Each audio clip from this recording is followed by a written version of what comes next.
کہ ختم نبوت زندہ باد، ختم نبوت زندہ باد، ختم نبوت زندہ باد، ختم نبوت زندہ باد۔ آج بھی اس ملک میں انسانیت زندہ ہے، آج بھی اس ملک میں لوگوں میں آپس میں ایک دوسرے کا رسپیکٹ اور محبت باقی ہے۔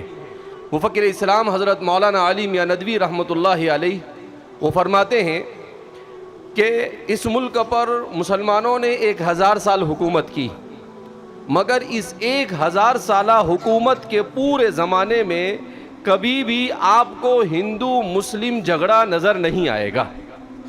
پورے 1000 سال میں آپ کہتے ہیں کہ میں پورے وثوق کے ساتھ یہ بات کہتا ہوں، میں تاریخ کو پڑھنے کے بعد یہ بات کہتا ہوں کہ ہم یہاں پر ہمیشہ ایک دوسرے کے ساتھ مل جل کر رہے ہیں۔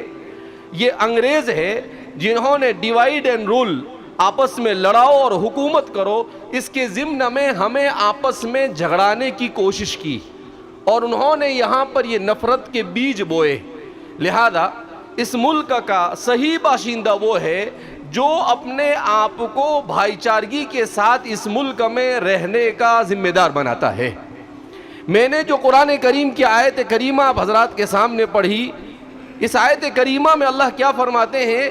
اے لوگو ڈرو اپنے اس پروردگار سے جس نے تمہیں ایک ہی نفس سے پیدا کیا اور اس سے ان کی اہلیہ حضرت حوا کو پیدا کیا، اور پھر انہی دونوں کے ذریعے سے روئے زمین پر آباد تمام انسانوں کو بنایا۔ جس زمین پر ہم اس وقت رہ رہے ہیں، اس زمین پر 850 کروڑ انسان ہے، مگر ان 850 کروڑ کے ماں باپ کون ہیں؟ حضرت آدم اور حضرت حوا۔ اگرچہ دوسری کتابوں میں کہیں پر آدم اور کہیں پر حوا اور الگ الگ اس کے نام دیے جاتے ہیں، مگر دنیا کے تمام مذاہب اس بات کا اعتراف کرتے ہیں کہ سارے انسانوں کے جد امجد حضرت آدم اور حوا ہے۔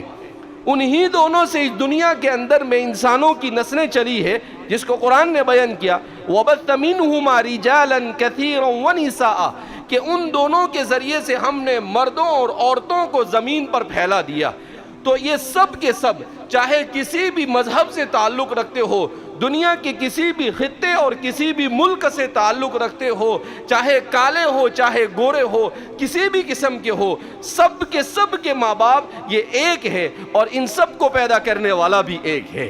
لہذا اس بنا پر ایک گھر میں جیسے آپس میں محبت اور مودت کے ساتھ رہتے ہیں، اسی محبت اور مودت کے ساتھ ہمیں اس ملک میں رہنے کی ضرورت ہے، اگر ہم اس ملک کو دنیا کا سپر پاور بنانا چاہتے ہیں تو۔ اگر ہم یہ چاہتے ہیں کہ یہ ملک ترقی کرے تو یہ ملک محبتوں سے ترقی کرے گا۔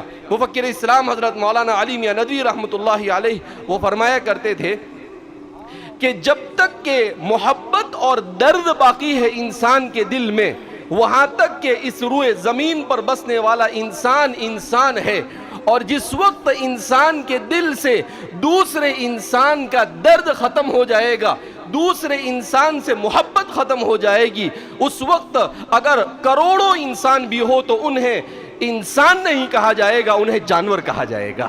لہذا انسان بن کر زندگی گزارنے کے لیے انسان اور نفرت، جھگڑنا اور کھانے کے لیے، کرسی کے لیے، اپنی دوسری چیزوں کے لیے جھگڑنا، یہ ایسے جانوروں کا کام ہے جن کے پاس عقل نہیں، جن کے پاس شعور نہیں، جن کے پاس سمجھ نہیں۔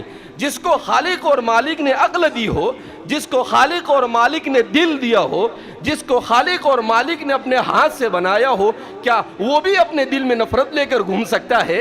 کیا وہ بھی کسی دوسرے کو مارنا اور کسی دوسرے کی تکلیف کو پسند کر سکتا ہے؟ G S herbal wholesale Ayurvedic ادویات کا قابل اعتماد مرکز۔ تجارت کے خواہش مند حضرات کو ہم مکمل ٹریننگ دیتے ہیں۔ ہمارے ساتھ تجارت کر کے بھرپور پیسہ کمائیں۔ علماء کرام، حفاظ، ڈاکٹرز اور میڈیکل والوں کے لیے خصوصی رعایت۔ تفصیلات کے لیے ابھی رابطہ کریں۔